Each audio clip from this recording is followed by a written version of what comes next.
And we had a board meeting and Mark Andreessen's on our board and he's like, yeah, you should buy them. I'm like, okay, I'm on it. And so we left this is amazing, left that board meeting in San Francisco.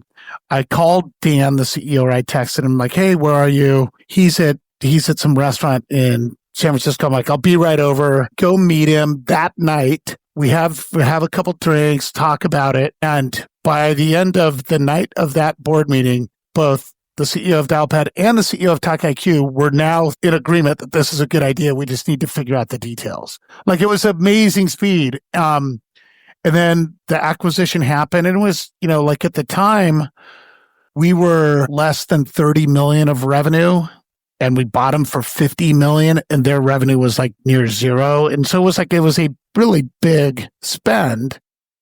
Welcome back. This is From Startup to Grown Up. My name is Alyssa Cohn, and today I'm thrilled to welcome Craig Walker to the podcast. Craig is a 3-time founder and now the founder and CEO of Dialpad, one of the most advanced AI-powered communications platforms on the planet. We had a fantastic conversation, starting with Craig's first job, which was going door to door in office buildings selling dictation machines. Craig talks about how these early cold calls shaped his respect for elite sales pros. After that, Craig did all the things, business school, law school, M&A attorney, until he started his first company, which got acquired by Yahoo, and then started his second company, GrandCentral, which is now Google Voice. He then walked away from his cushy Google job to start Dialpad, and we talked about what gave him the impetus to do that. We discussed what it's like to start multiple companies and what he learned along the way, including about culture, about integrating the company they acquired, and a lot of surprising insights about hiring. Now, just as candidly, Craig described his personal side of the founder journey, coding with his co-founders in the backyard while his family ate dinner inside, missing bedtime, but coaching the soccer team, and learning to balance his relentless ambition with the relationships that matter the most. This is a fascinating real talk conversation, so please enjoy my great discussion with Craig Walker, founder of Dialpad. Craig, welcome to the show. I'm so excited to have you. Great to be here. Thanks for having me. I'm super excited to talk to you. You're a Renaissance man, if I will. You're a former M&A attorney, a venture capitalist, a 3-time founder, and now you're currently the CEO and founder of Dialpad. But you started off as like a door-to-door salesman. Like you were selling dictation machines, right? Yeah, so door-to-door dictation sales. Graduated from UC Berkeley, social studies major. Loved the discipline, but really didn't prepare you for a whole lot of stuff. And worked in downtown San Francisco for a company called Lanier, selling dictation equipment. And it was literally, this is the late 80s.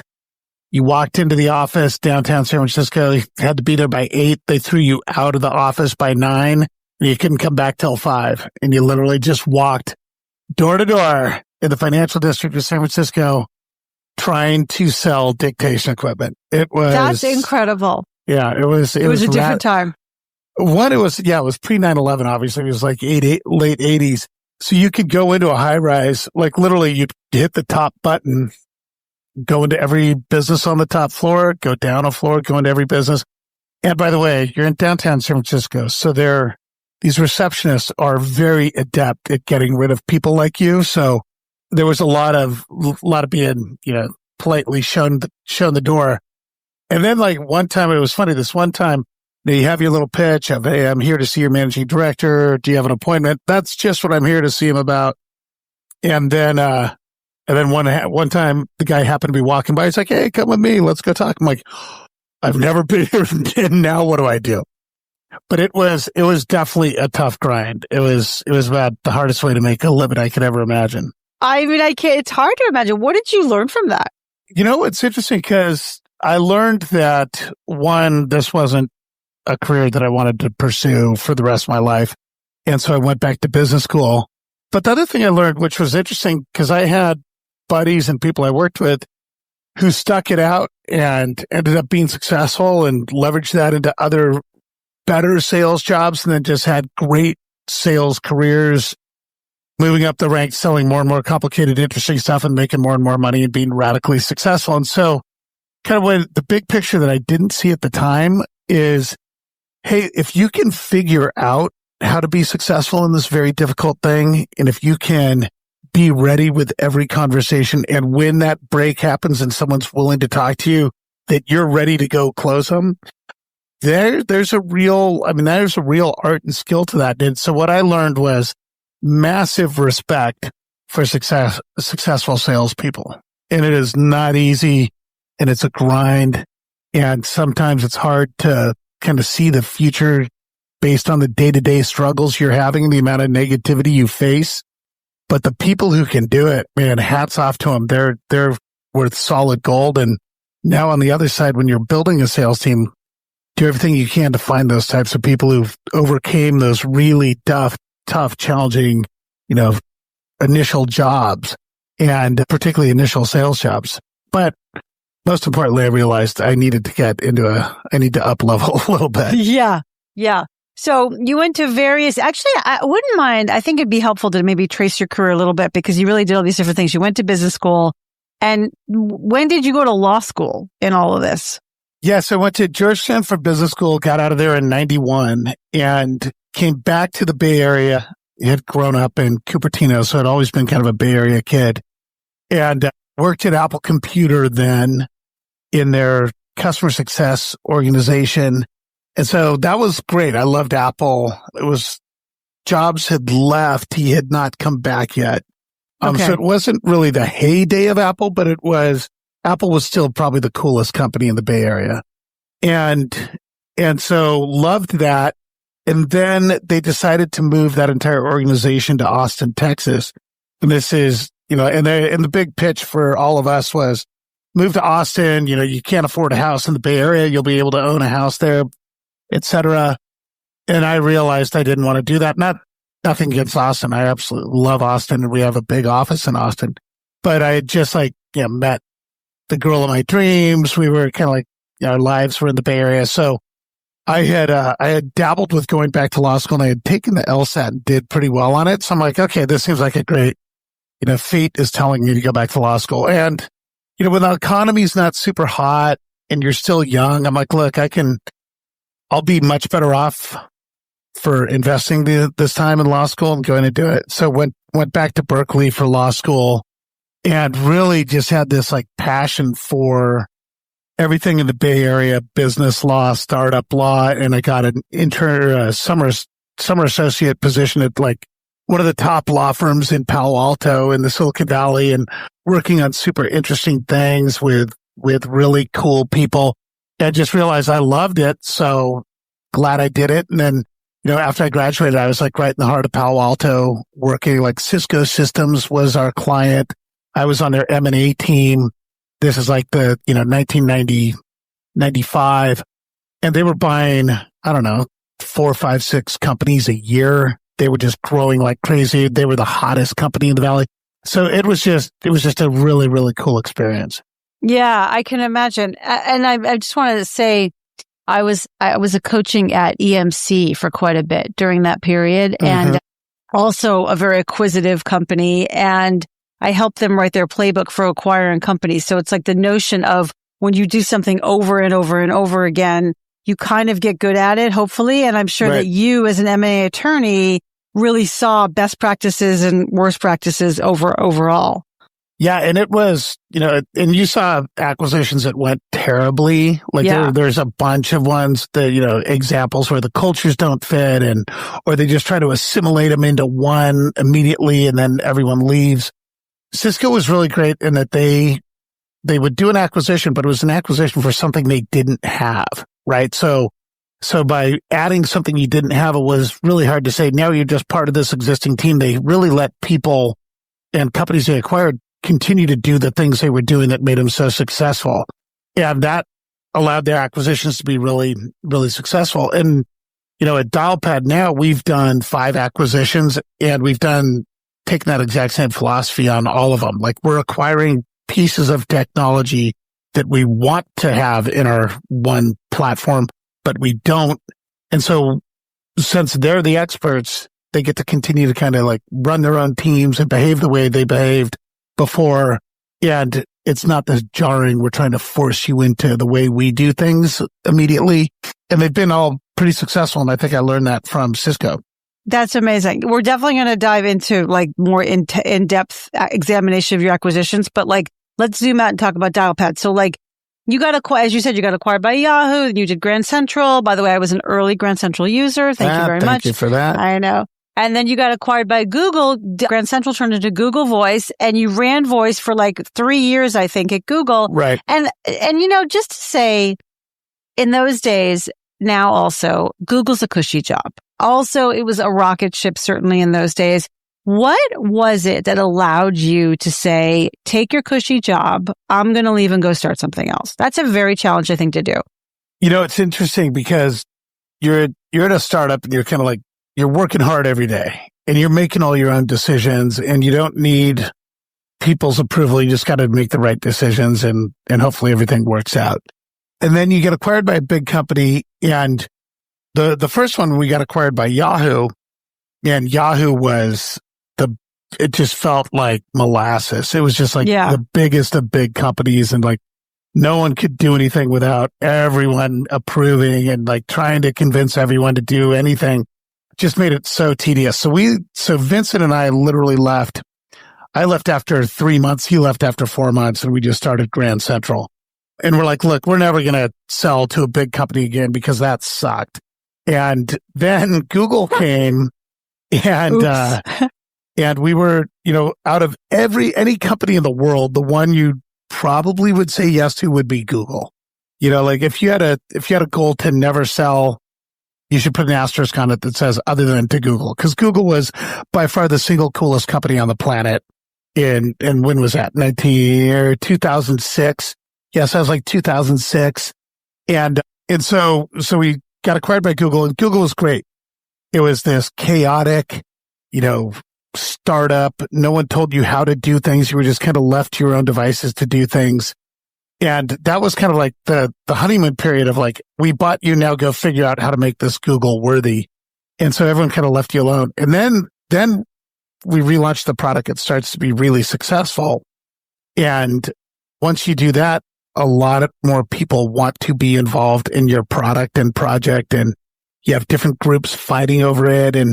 And so, yeah, you could have stayed, we all could have stayed there and had a very stress-free life and tried to do good work. And I know, I have friends who are still there from that time period, and, that's a totally fine path. It was a great company, obviously.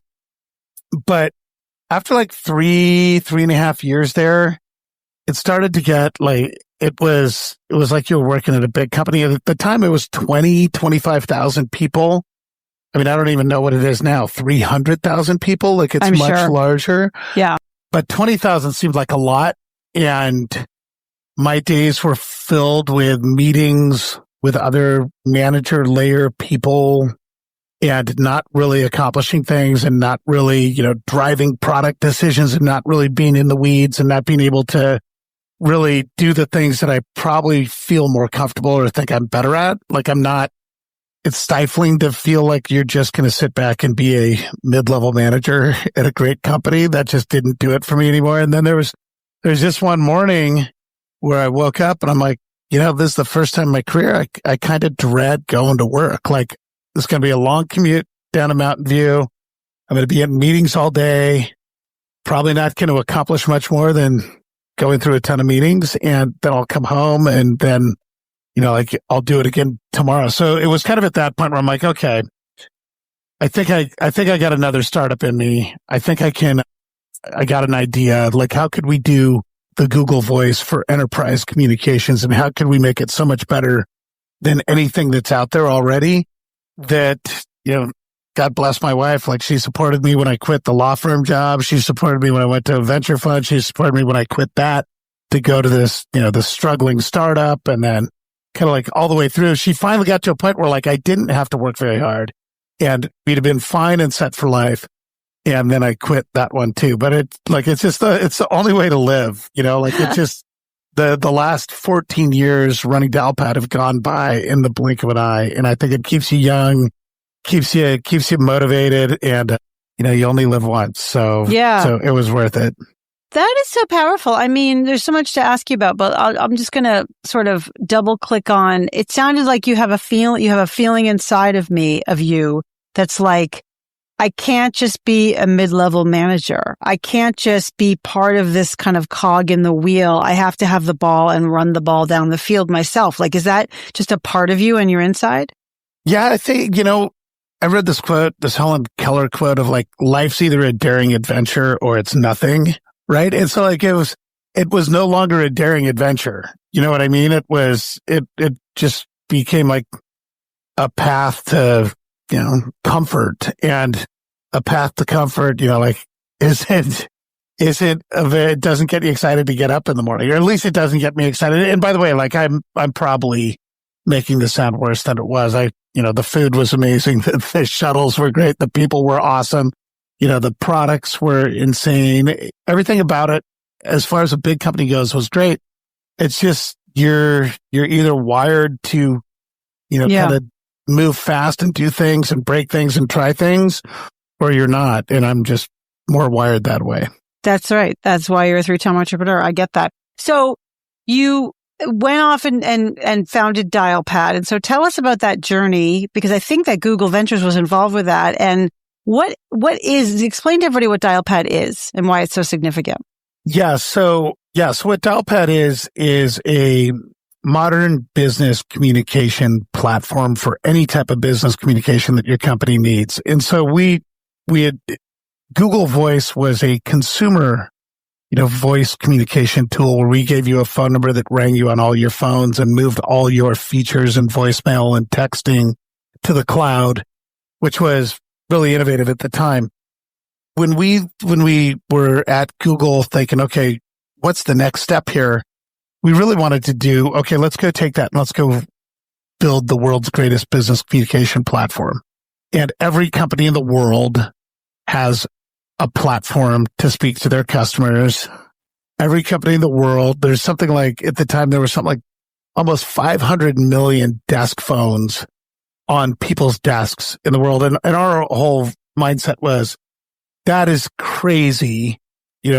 The cloud is here. Software is going to eat hardware, and you should be able to work effectively from anywhere on any device, including your own cell phone, and not have to go into the office to use your work phone. Like, I know this all sounds like super simple and obvious today, but at the time it was kind of revolutionary. And the idea was, would a big company ever trust the internet to carry their phones in these crucial conversations? It has to be one of these old legacy Cisco or Avaya type systems.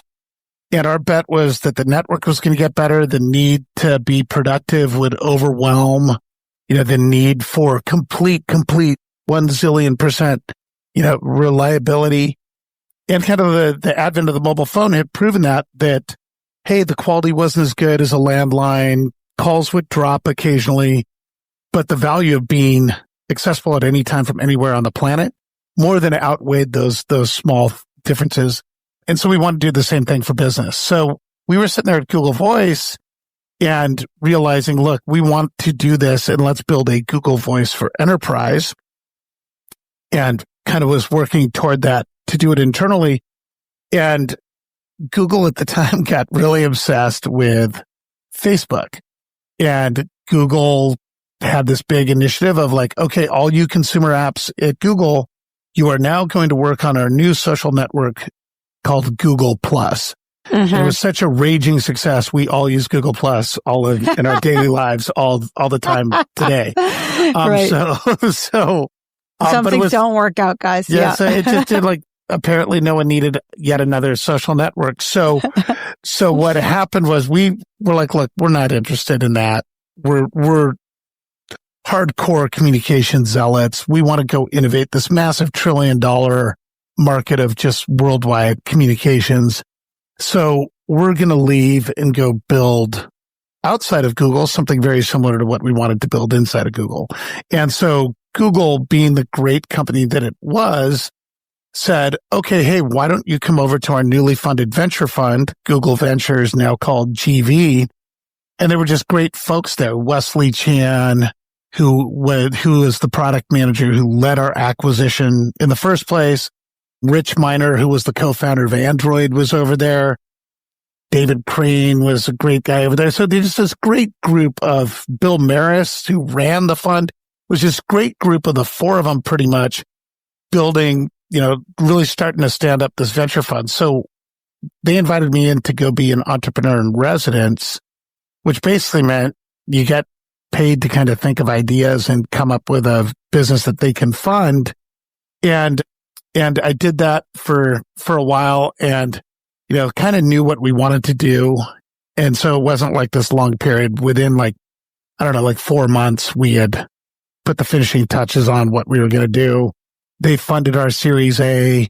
I was able to hire, and Google was very supportive of allowing me to hire the engineers from Google who had built Google Voice as my co-founders. And then we were off and running. So it was about as kind and amicable of a separation as you could ever have. And then Google, God bless them, through Google Ventures, gets to be a big investor in the company. Yeah. That's an amazing story. And I would just say, when you had the asterisk before, like, we're never going to sell to a big company, ooh, asterisk Google, I think that's certainly in the heyday of Google, probably still now, that's part of the value of Google, that they really come from a DNA of innovators, and they come from a DNA of entrepreneurs, and part of their whole Google Ventures thing and other ways that they handle things is like really enabling the next generation of entrepreneurs. It's kind of amazing. It is amazing because you could see like another company could have taken it an entirely different way and say, hang on, you're leaving? Well, no way we're going to sue you if you try to hire anyone, from here. And, oh, you want to go work on something similar to what you worked on here? No way. We're going to sue you on IP stuff. And Google was the exact opposite. They were like, sounds awesome. Go do it. Understand, like, it's frustrating that you didn't get to do it internally, knock yourself out, and we're going to fund you. And it was just like, you can't say enough about Google. They're just fantastic company. Yeah, that's amazing. Now, what year was this that you started this Dialpad? That was right at the beginning of 2011.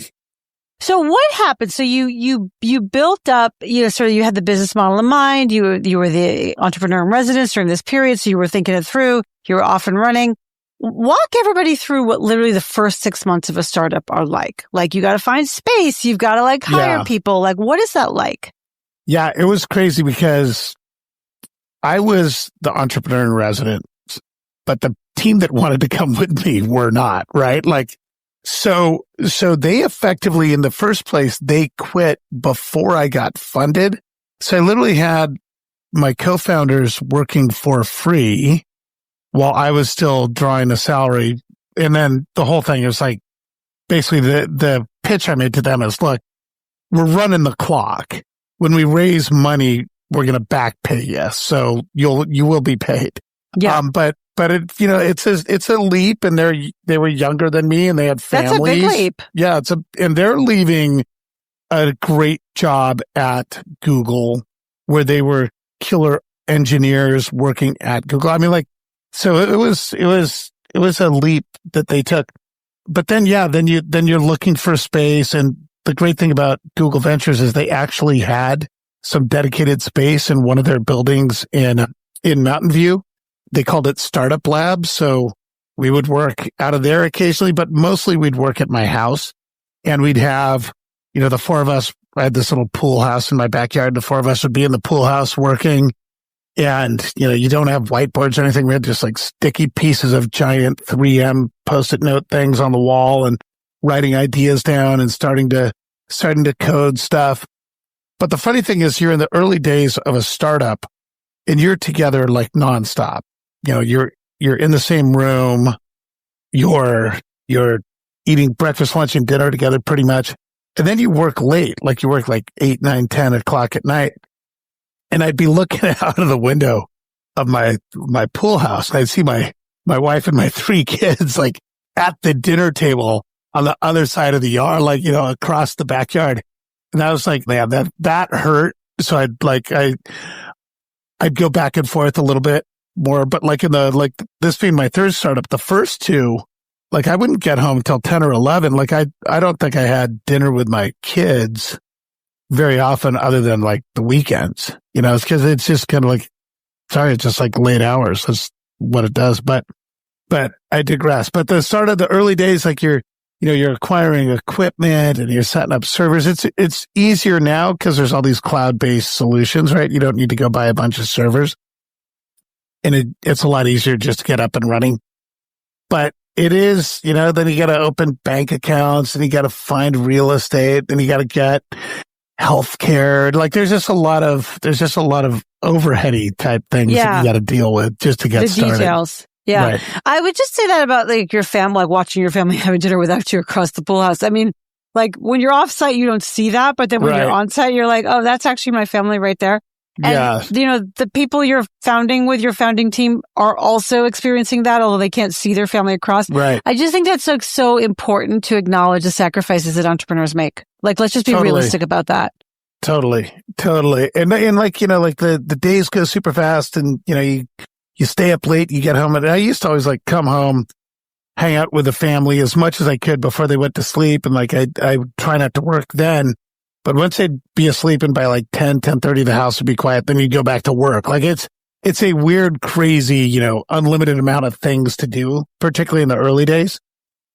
And you kind of like, the years go by and you're like, wow, that they really did a lot without me during that time. But like I ask them about it, they maybe they're just lying to me, but they say that they think I was a pretty good dad and hung out a lot. So who knows? Like maybe I'm making it sound worse than it was. Well, I mean, how do you feel about it? The one thing that I did do, and I learned this when I was a lawyer, the biggest, best law firm in all of Palo Alto or the Silicon Valley was and probably still is Wilson Sonsini. And so a name you've probably heard of. And the guy who ran it was Larry Sonsini. Larry Sonsini, he had like his family was from the Bay Area and my wife knew his sons and stuff like that. And I worked with his, Lisa Sobrato, who married Matt Sonsini. Anyway, so we kind of knew the Sonsinis. And although he was running the most important law firm in the most important part of like the startup culture, he took time out to go be like his kid's soccer coach. And I remember like when I was a first year lawyer, I found that out. I'm like, okay, well, I'm at least going to do stuff like that. Like whatever sacrifice it takes to do that, I'll do that. So I ended up coaching my daughter's soccer for like 5 years. I ended up coaching my son's baseball for 7 years. And those just took more crazy sacrifices. Cause like the other thing is like, they're like, your practice time is Tuesday at 3 p.m. Like it's made for, like dads and parents who are, like real estate brokers and have a lot of free time or things like that. Or like, I just couldn't believe it. I'm like, how can I get back to Danville by 3 p.m.? I'm working in Mountain View. And so like you'd end up just having to do it. But it was great because I think that gave us a ton of time together. And then, you just stay up later and put in the hours at other times. But that helped quite a bit. So I feel pretty good about it. That's good. I think that's really interesting. I think all professionals have to make these sort of trade-offs. And like you already said, I was not the kind of guy that was going to sit around, have a cushy job and be like a middle manager. That just wasn't your makeup. And so like in some ways you have to also, I think, pick your spouse in a way that is going to respect and honor your nature. Right. And and it's, you don't know, right? So you meet your spouse, she was 21, I was like 25. And, who knows what a 21-year-old will think when they're in their 30s with children and looking for kind of a normal, stable life. But I think it was just kind of the deal, like having gone to undergrad, then go back to business school, then go back to law school. She could tell that I wasn't particularly single tracked or radically stable to begin with. So I think she kind of knew what she was getting into. Yeah, I hear it. So let's fast forward to 2018, because I think, and you tell me if I'm wrong, I think that this is when you started kind of really thinking about AI and putting AI into your business. And that was before anyone could even spell AI, right? That was just a jingle in your head, a glimmer in your head. And so not only were you really thinking about AI, but you bought this little company that we talked about, TalkIQ. Mm-hmm. Walk us through how you found TalkIQ, why you saw that as such an important acquisition, and how that then kind of was able to fit into where you were at Dialpad. Yeah. So by 2018, we had we had built this super scalable cloud-based platform for communications. And we had done, and our whole thesis was, if you build the right platform, you can do anything on it. So we used it for our conference calling and our video conferencing and our business phone system and our contact center solution. And it did messaging and texting. And it was just this one beautiful app. That's how we used to describe it. And the way you won was to have, higher quality, more delightful, user interface, reliability, stability, and great design. But that was it, right? And I think we were the best at that. But then I got a demo, and Brian Peterson, my co-founder, who was the engineer who ran Google Voice at Google, Brian told me, hey, there's this company called TalkIQ. They do real-time AI, whatever that means. And the CEO is a friend of mine from Google, this guy, Dan O'Connell. We used to work together at Google in the early days. We're pretty good friends. So I'm like, okay, just out of friendship to you and to your friendship of Dan, we'll meet with them. And we go and we meet with them. And they had a demo, a sales call, and they showed their little rudimentary client on the screen of, during the sales call, here are 4 questions they want the sales rep to ask. And as the sales rep asked those 4 questions, like, hey, so what's your budget? What's your timing? What's your need? Why are you thinking of making this change? And who's making the decisions here? So it's basically the BANT qualification: budget, authority, need, timing. It would check it off in real time, meaning it understood what was being said while it was being said. And I left that meeting legitimately okay, we're going to partner with those guys immediately. Because that's a whole different layer versus just availability, design, uptime, feature completeness, things like that. That was a whole new unlock. If you can understand what's being said, when it's being said, and by whom, you can do some really the sky's the limit. So we came out of that meeting, and this is, again, the beauty of being the CEO of a small startup. You're like, okay, that's what we're doing. We're going to go partner with these guys. Let's get our engineers together. And so they were all excited about it because they were this even a smaller startup. And we had our engineers work together, and our engineers were like, look, these guys are great. They built it the right way. We would have built it the same way. We're making all this progress just in a short amount of time as partners. And then we're like, okay, well, if it's working that well and the platforms are that compatible, we should literally buy them. And we had a board meeting, and Mark Andreessen's on our board, and he's like, yeah, you should buy them. I'm like, okay, I'm on it. And so this is amazing, left that board meeting in San Francisco. I called Dan, the CEO, I texted him like, hey, where are you? He's at some restaurant in San Francisco. I'm like, I'll be right over. I go meet him that night. We have a couple drinks, talk about it. And by the end of the night of that board meeting, both the CEO of Dialpad and the CEO of TalkIQ were now in agreement that this is a good idea. We just need to figure out the details. It was amazing speed. And then the acquisition happened, and it was, at the time, we were less than 30 million of revenue, and we bought them for 50 million, and their revenue was near zero. And so it was a really big spend. That is a big spend. But it was one of those things of clearly this just makes too much sense. Just kind of the whole thing of one beautiful app in the cloud that lets you work from anywhere makes too much sense. Understanding a conversation real time makes too much sense. And so that gave us the opportunity to then build that into our platform and be able to really start getting ahead of the world on AI and understanding what happens on business conversations and how to coach and how to let people build playbooks and do all sorts of interesting things. So it was like an epiphany, and it was almost like a little bit of a bet the farm epiphany, but end of the day, it just made a ton of sense. And, obviously super thrilled we did it. And now we have a full-time AI team of over 100 people, probably, a couple dozen PhDs. And we've been able to, really do things uniquely that other people haven't been able to do just because we had all that learning and the skills and the talents around the table to do it. So that was kind of the seed corn that gave you the head start.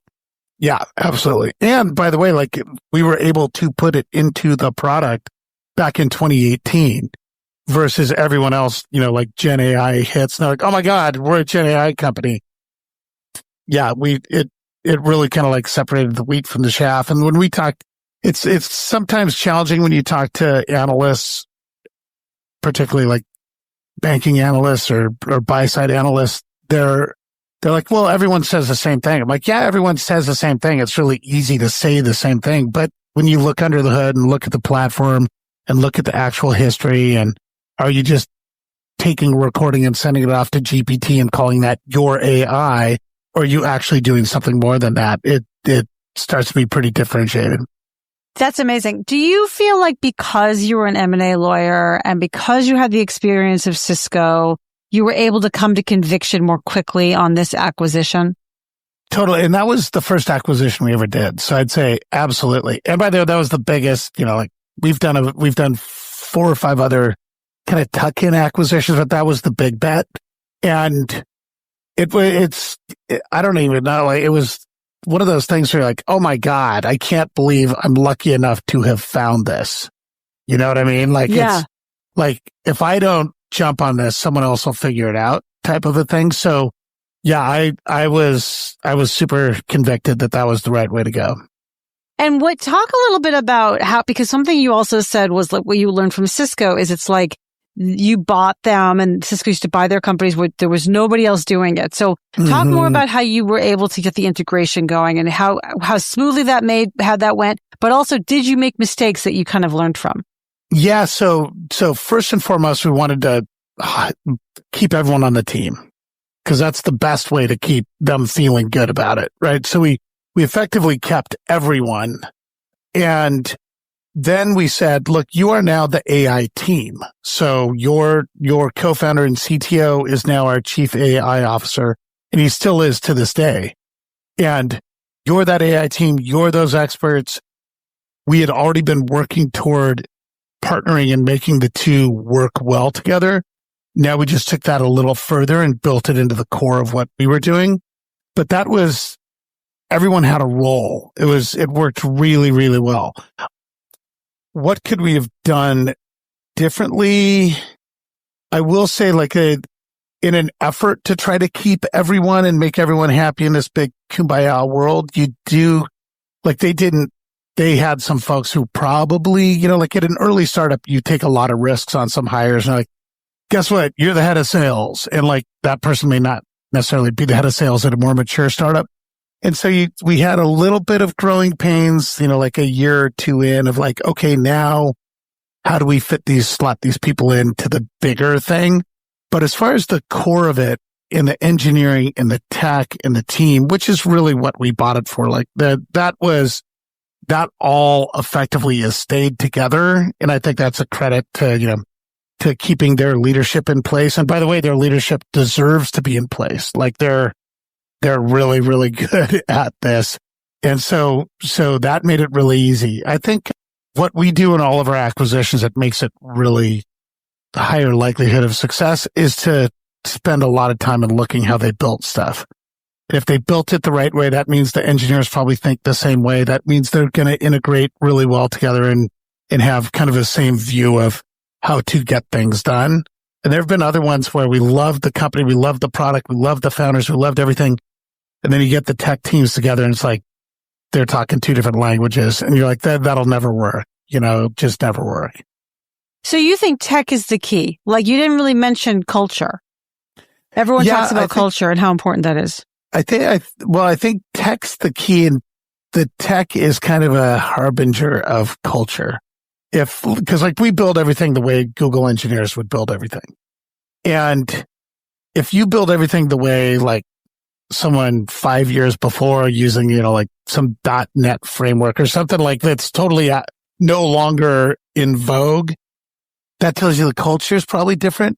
And I think like most startups that get funded by venture capitalists, like there's just kind of like a a similarity of culture, probably more homogeneous than you think. But yeah, no, if they're a bunch of jerks, or if someone like we've had some before where we were all in, the tech was great, the teams liked each other, and then like there were like just games being played during the negotiations and I'm like, look, I'm looking for a win-win.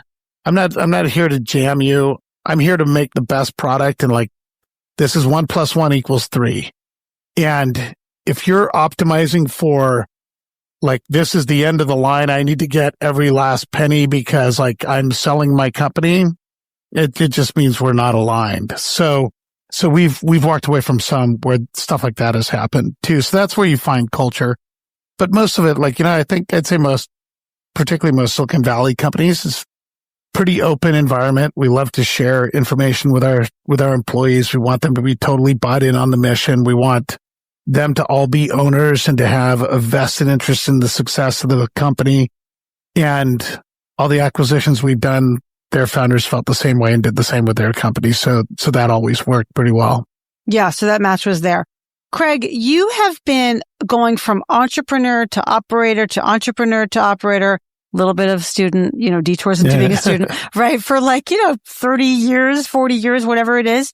And so I'm curious, what do you think it takes to go from being an entrepreneur, scrappy startup, figuring out healthcare, like working till 10 o'clock at night in the pool house with everybody all together, to an operator? Your company has 1,200 people now. Is that right? About 1,500. Yeah. 1,500 people. Okay. So now you're operating, and you've been doing this for 13, 14 years. Yep. What do you think it takes to grow from being a scrappy entrepreneur to a mature operator? I think it's a great question because I struggle with it myself of I want to spend more time like a scrappy entrepreneur. I feel like I spend too much time as an operator these days. You know what I mean? I can run meetings, and I can do check-ins, and I can have one-on-ones, and I can set direction, and I can review OKRs, and I can, do stuff like that. But I don't think that's my greatest value. I think my best value is being more strategic or more in the weeds, spending more time with the product team, really trying to, spending time with partners. We have great partners. Google's a great partner. T-Mobile's a great partner. SoftBank's a great partner. Spending putting things like that together, it takes a lot of time. You're on the road a lot. You're constantly evangelizing the thing. You're talking to customers. You're seeing how they're using it. You're bringing that feedback back. I would way rather do that than be really buttoned up on, like we said, we'd get our OKRs in on the 15th, let's get them in on the 15th.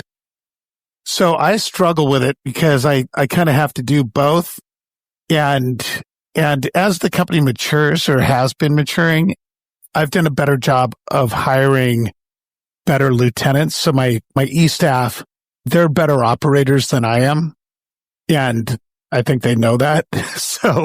So I'm happy to delegate a lot of the operation stuff that'll free me to go dive into the things that I think are the biggest, most important things we need to focus on.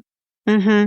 So it sounds like what you've done is you've kind of learned the skills, also recognize it's not your highest and best use. And so your key to success is hiring great people around you who love to do that and are good at it. Right. And the other thing is finding within the organization, even if they're not naturally, their title isn't like COO or, chief of staff, but there's just those certain people who are really good at cross-functional stuff and being really organized and making sure it all happens. And no matter where they're in the company, giving them more of that to do. And I've been lucky to find folks like that. I'm like, hey, look, I understand you're on the marketing team, but I need you to work on this thing. And they're like, yeah, happy to do it. And so that also has been a leverage. I've never hired a chief operating officer. I think about it frequently when I get frustrated that I'm spending too much time doing operation stuff, but I don't think I necessarily need to, just because I think the folks around me are really good. Yeah. You have certainly in your companies, you've had experience hiring experienced executives. What has that experience been like? What's sort of the good of that and the bad of that? I saw a blog post that Mark Anderson wrote on this, and he was talking about, hiring individual contributors. If you do really, really well, you'll have like a 70% success rate. And hiring executives, if you do really well, it's more like 50%. That's so optimistic. It's kind of sad, but true. And I think it's a real challenge. It's a real challenge when, for me, every day that I come to work, this company is the largest company I've ever run, right? Like, it's not like I've taken a company public and tens of billions of valuation and thousands of employees. And then I have all these learnings that I can then apply to this. Like, we were a smaller company when we got bought by Yahoo. We were a smaller company when we got bought by Google. And now we're 1,500 people. And so it's new to me every day. So along that journey, like, there's people that you think are the right people, may have been the right people for that phase of the journey, but aren't the right people for the next phase of the journey. And recognizing that is hard to do because you really love them and they went through some stuff with you and like you fought battles, but like that next step may not. And by the way, it's kind of like when I didn't see myself long term at a 20,000 person Google.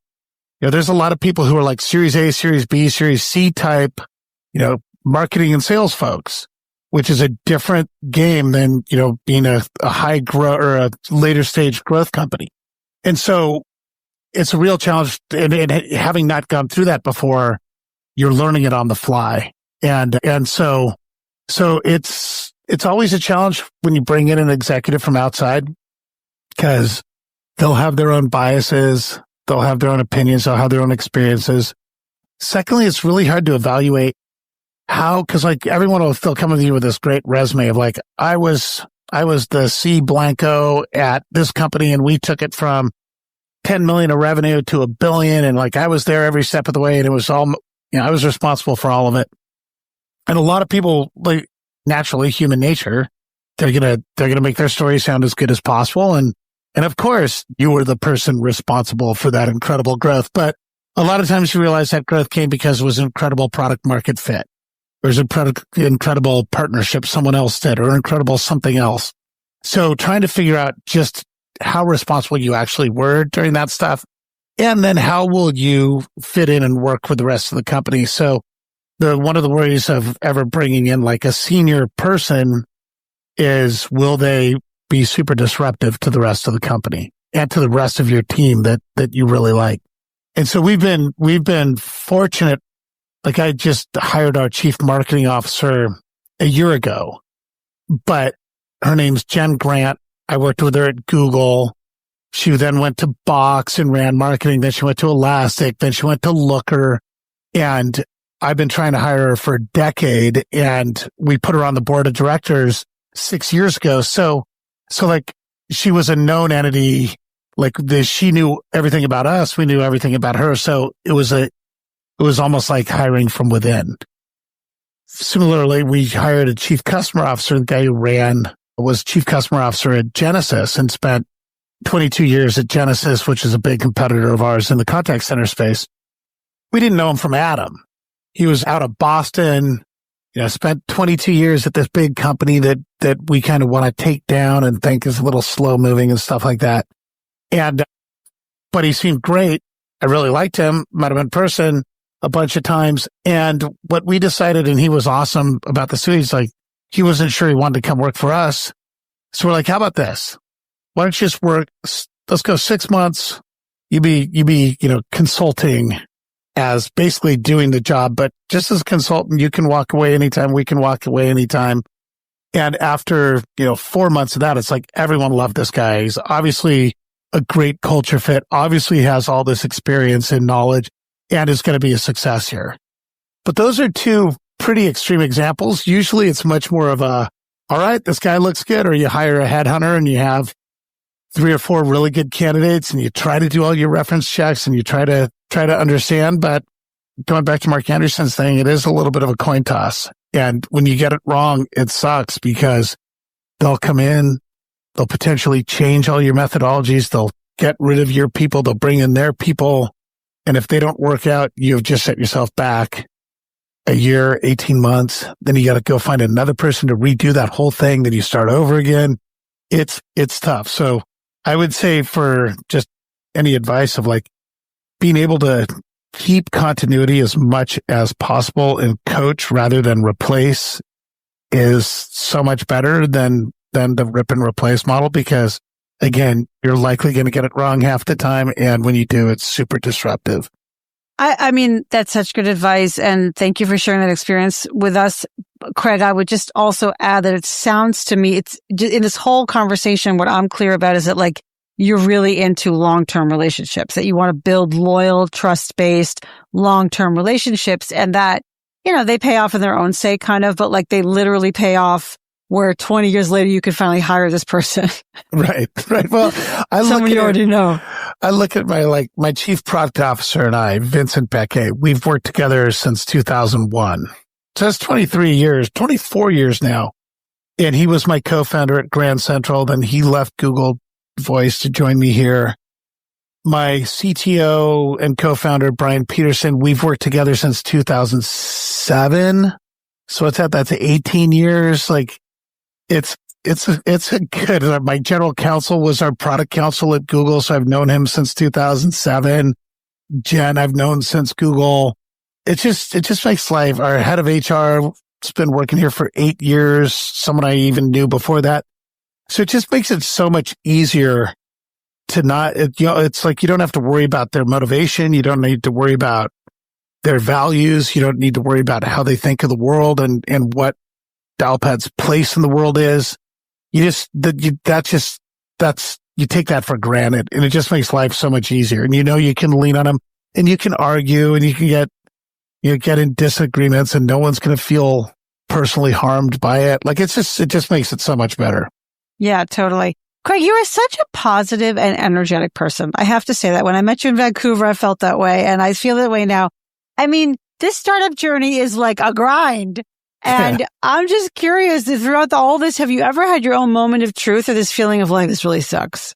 I think every startup person, particularly like the founder CEO, you have very lonely moments where it's like, man, like you're like, every decision's on you. Like, you may have a bad quarter and you might get pissed about something not going right, but it doesn't matter. Like it's on you, and then you got to make decisions and figure things out. And it's like, it gets me much more of a hunch of like, hey, maybe we're moving too fast right now. Like things feel like they're getting a little loose. Maybe we should slow down to speed up later.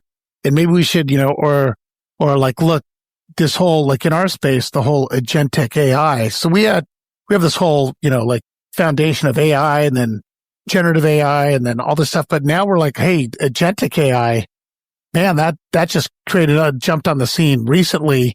And so we've overnight, and this was about 3 months ago, I said, we're starting inside of Dialpad. We're starting our own startup. And we're putting this guy in charge of it, and he's picking his team. And his mission is to go build our agentic solution. And you are not encumbered by the rest of Dialpad. Go do whatever you want and execute as fast as possible. And thank God we did that, because now we're like rolling out features, and we have voice bots, and we have agentic via chat, and we can actually do things and really have this incredible agentic solution, like a whole nother startup that now works and lives inside of Dialpad. But like, that was just lying in bed at night of like, man, the world's changing fast. I got to come out. Like, we've got to do something bold. And I do think there's plenty of lonely nights. Yeah, there's plenty of lonely nights, and there's plenty of like high stakes days. Like there was a day when we were going to close on a financing, and we were going to close on a partnership with T-Mobile. And then then T-Mobile maybe was going to join the financing, and we were acquiring a company, and all four of those things came to a point on the same day. And the problem was, like, it was great. Everything was coalescing to this point of singularity.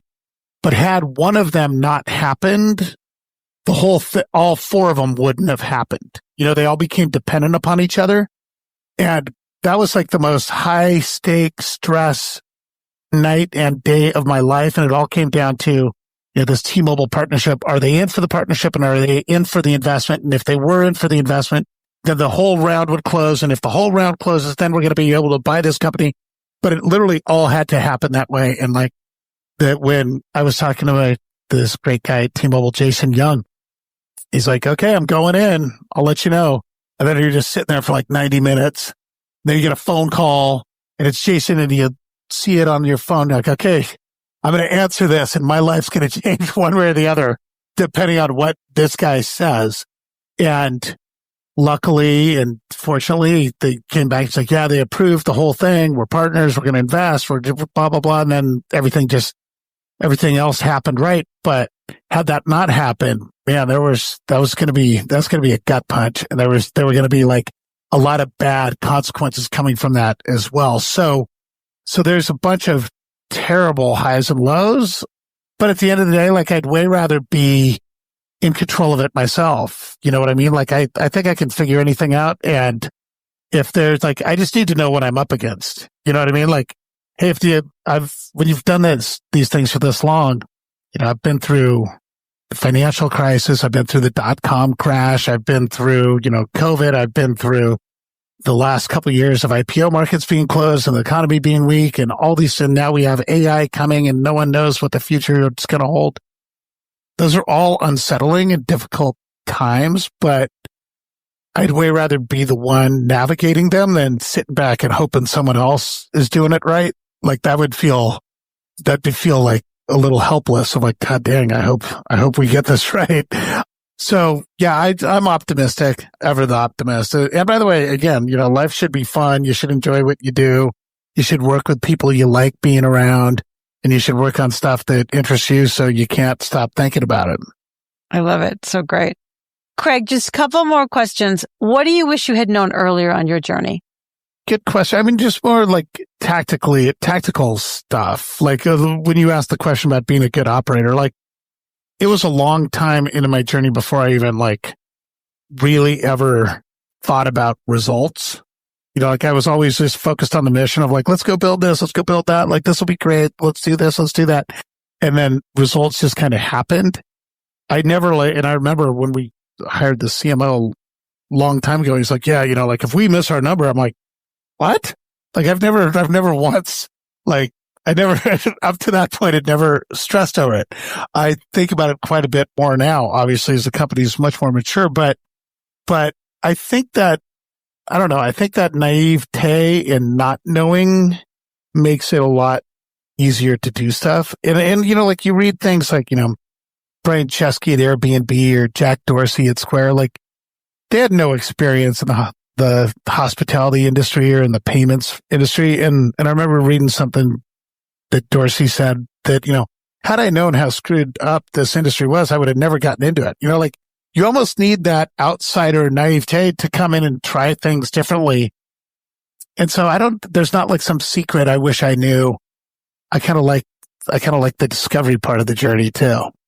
That's so great. I had Jim McKelvey, who's Jack Dorsey's co-founder on my podcast. And it's the same thing. It's like, yeah, we had no idea. In fact, he said, I looked into payments and I stopped counting after I realized we were about to violate like 17 different regulations.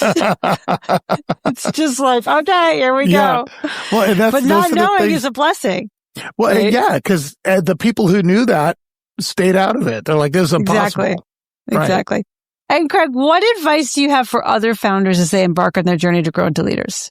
Well, there's probably never been a better time to be a founder. You know what I mean? Like just there's so much opportunity and like no one truly understands what AI is going to do and how it does it. And, I remember I was at some dinner at some investment banking conference in San Francisco, and they were talking about, there's going to be $100 million revenue companies with like 8 people on the team. You know what I mean? Like there's your marketing guy and he can do everything because he has all the AI capabilities to understand demand gen, build websites, create content, put social and PR and all this stuff.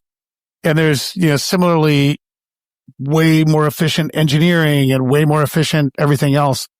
So it's super unique times. And I think the best time to be an entrepreneur is when there's like total disruption, right? Like, cause like it's a jump ball. Like this is great. No one has a 10-year head start on you on how to be a great CEO or founder in an AI centric world. At most, someone has a year on you. You know what I mean? And that year, things have changed so much and so quickly that doesn't even give you much of an advantage other than just kind of a feel. So I'd say go do it. It doesn't take a ton of money. All these things are accessible. And now like it's kind of the world of ideas and execution. And it's just going to be a really, like, I think about it from kind of like, cause I have kids graduating college or graduated college. I'm like, what's their future hold? Like if companies don't need as many people, isn't that going to be bad for humanity? And yes and no, because I think there'll be twice as many, like you may need half as many employees, but there'll be twice as many companies because there's just so many opportunities to create something special. And I think we'll get, I don't know, like it'll get more specialized. Like I will be the single best, AI bot for this particular industry in this particular role. And then everyone will chase all these millions of different slivers and get really good at it. Then ultimately companies will be like, look, I can't manage all these slivers. I want them all into one. And then there'll be this consolidation and then big companies will emerge. But it's going to be a wild ride and it's going to be a fun time to see how it shakes out. So if you're thinking about doing it, now's the time to do it. Love it. Now's the time. Craig, thank you so much. What a great conversation. I really appreciate your time. Yeah, appreciate you. That was awesome. Really awesome. Thanks for listening to From Startup to Grown Up. If you like what you heard, give it a review on Apple Podcasts so other people can find it. And if you know of a founder or someone else who is meant to be on this podcast, drop me a line through my website, alyssacohn.com.